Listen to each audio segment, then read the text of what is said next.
There are moments in life when you realize the universe just loves a cruel joke, like driving 6 hours straight exhaustion and every bone keys to your new house, jangling in your pocket only to step out of your truck and find 2 cops and enough police tape across your driveway to make you wonder if you bought a crime scene instead of a mountain cabin. Standing right in the middle of it all is Vivian Blackwood, HOA president, sunglasses glinting, already spinning her story to the officers. "Officer, this man is unstable and probably armed."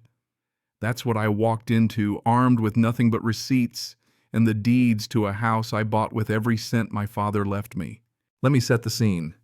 The air pine needles and Diesel Mountain cool.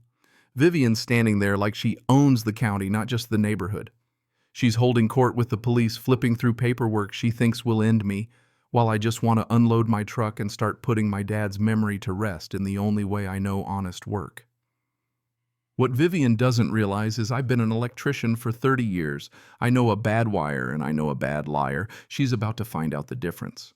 But how did I end up in this mess? Go back 6 months. I just lost my old man, lung cancer gone too quick. I got a check for $200,000 and did the only thing that made sense in my grief, bought an abandoned A-frame cabin site unseen in the Blue Ridge. All cash.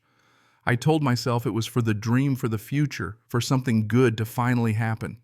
Sarah, my wife, thought I was crazy, but she kept her job in the city and promised to back my play. From the start, that house smelled of decay and lost hope, mouse droppings, rotting wood, sunlight fractured by broken glass. But out on the deck, watching the mist move through the pines, I saw possibility. Of course, possibility always brings company, the kind you don't want.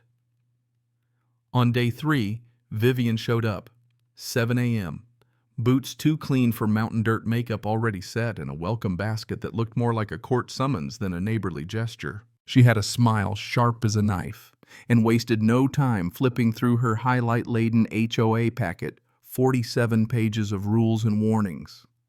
My truck violation. Temporary power line violation. Pile of old siding. Big violation. She let me know. "We want to make sure certain types of people understand expectations," staring at my boots, my truck, my city plates. "You ever feel someone size you up and file you under not our kind?" That was Vivian. So I tried to play along, keep my head down, pay the fees, keep the peace settling. My dad's estate, handling bills, leaning on Pete, my neighbor, to check in on the place while I handled city business. Pete seemed good, lonely, honest, said he'd keep an eye on things. But while I was grieving, Vivian was plotting. She paid Pete $500 a month, not just to watch the place, but to spy. To document every single violation she could dig up, snapping photos, making a case that my house was abandoned and dangerous. The kicker, Pete thought he was helping everyone. But Vivian was building a legal trap. Her photos went to the county, and the next thing I know, she's filing for emergency abatement, the first step in stealing someone's property with a smile and a signature. Flash forward to that morning. Vivian's waving her thick manila folder at the officers, showing off photos of every cracked window, every missing shingle, most of the damage caused by her own trespassing. She claims there's vagrant activity code for "I want this guy out." Morrison, the older cop, checks my deed. "Bought it 6 months ago," I say, voice tight. "Taxes paid through 2026. But the younger deputy's not satisfied. Why the neglect? I let it all spill. Because I was burying my father. Because she's been planning to steal my house while I was planning his funeral." Morrison tells me to calm down. Vivian's behind him, smirking like she's already measuring for drapes. I call Marcus, my lawyer. "This isn't just HOA games," he says. "This is war. $2.5 grand just to start defending what's already mine." Meanwhile, Vivian's leading the cops around my place, playing disaster tour guide, calling my electrical work a fire hazard. The irony could power the whole mountain. I've been a licensed electrician longer than she's known how to pronounce GFCI. Then Pete walks up, guilt written all over him. He confesses Vivian's been paying him, says she claimed I'd authorized her to handle everything for insurance. She had keys, full access, every week, in and out. Morrison hands me a restraining order effective immediately. I'm banned from my own property, date stamped 3 days before I even got back. Vivian knew my schedule down to the hour. That night, Sarah and I are holed up in a rundown motel, legal papers and stale coffee for company. We dig into records and the story gets uglier. Blackwood Mountain Properties. Vivian's company has flipped 6 houses in our area in 18 months, always the same way: sudden violations, emergency proceedings, desperate owners' houses sold cheap. Vivian cashes out big. Monday morning it gets worse. Restraining order against me personally, threats against Vivian, all fabricated. I'm locked out of my home and my neighborhood. The cost to fight, 8 to 12 grand. My inheritance draining away one legal bill at a time. But the twist: Vivian's own arrogance does her in. Sarah and I find her social media wide open, cozy with building inspectors, deputies, county officials. Then we meet Frank and Doris Henderson, neighbors who got fined $800 for their garden gnomes. Johnson's 3 houses down, fined $2,000 for a deck. They sold at a loss, just like everyone else Vivian targeted. Frank lets me in on a secret. Vivian's ex-husband, Walter, owns 40% of her company. He's in Florida, still bitter. I call. Walter is happy to spill Vivian's company is drowning in debt. $340,000 loan about to come due. My house is the lifeline she needs to survive. Booted from 3 motels in 2 counties, Vivian's reach is everywhere. Sarah and I connect with Jessica, a sharp-eyed reporter. She needs bulletproof evidence. That's when Marcus's paralegal delivers the amendments Vivian used to justify her takings are totally invalid. State law requires 2/3 homeowner approval. She had 18%. Everything she's done is built on sand.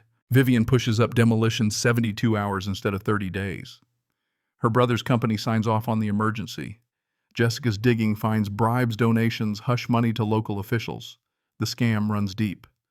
Then Friday, we get the real motive. Vivian's company is 1 property away from bankruptcy, and mine is the last domino. Walter sends documents. It's a Ponzi scheme. Steal 1 house to pay off another. Always 1 jump ahead of the law. Marcus files every motion he can challenge the amendments, perjury, conspiracy, injunctions. Pete's granddaughter, a tech genius, recovers Vivian's deleted social media posts full of gloating over cleaning up undesirable elements. The State Bureau of Investigation confirms they've been tracking these abuses statewide. Walter's divorce lawyer freezes Vivian's assets. The building inspector cracks under pressure, confesses to everything: rigged inspections, shared profits, manufactured violations. The whole neighborhood finally wakes up. Doris organizes neighbors. Stories pour in: elderly fined for landscaping, veterans for flags, parents for kids playing outside.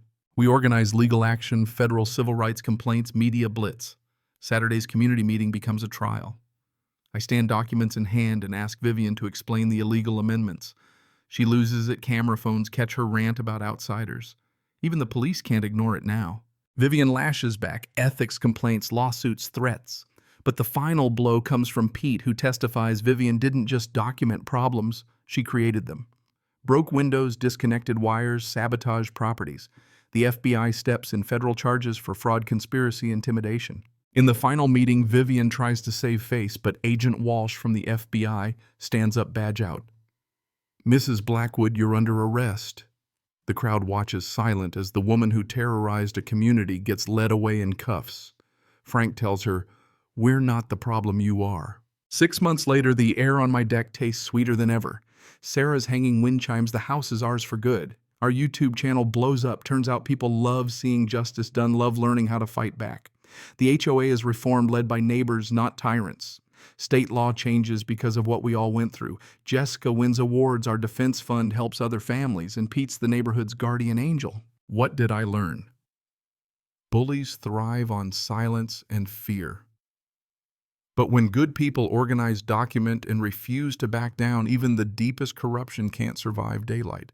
Your rights matter. Don't let anyone take them, not with a threat, not with a smile, not with a mountain of paperwork. So let me ask you, when is fighting back the only choice left? Where's the line between justice and revenge? Share your story. Tell me what you'd do if it was your home, your family, your legacy on the line. Because in the end, justice isn't just a word. Sometimes it's the only thing left standing.